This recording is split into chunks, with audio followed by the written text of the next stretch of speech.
નસકોરા એક એવો રોગ કે જેને થાય છે એની નહીં પણ એના પાર્ટનરની ઊંઘ ઉડાડી દે છે. એ થવાનું કારણ એક કે કફ પ્રકોપથી થતો જે ઓબ્સ્ટ્રક્શન છે એ, અને બીજું કે વાતદોષ પ્રકોપથી નાકની અંદર જે ડ્રાયનેસ ઉત્પન્ન થાય છે એ. રેર કેસમાં એ વાયુની ગતિ ડિસ્ટર્બ થવાને કારણે પણ થાય છે. જો આ બેસુરા સંગીતને બંધ કરવું હોય ને તો રાત્રે જમીને સીધું સૂઈ નહીં જવાનું, અને શક્ય હોય તો વહેલા 7 વાગ્યા સુધીમાં ડિનર પતાવી દેવાનું. અને જો આપણે લેટ જમવાનું થતું હોય ને તો રાત્રે જમીને અડધો કલાક પછી થોડી વાર વોકિંગ કરી લેવાનું.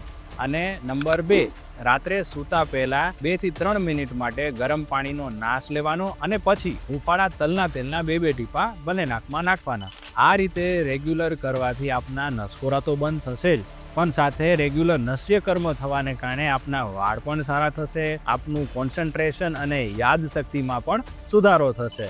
આમ નસકોરા બંધ થવાને કારણે આપને તો ઊંઘ સારી આવશે જ, પણ સાથે સાથે આપના પાર્ટનરને પણ ઊંઘ સરસ આવશે.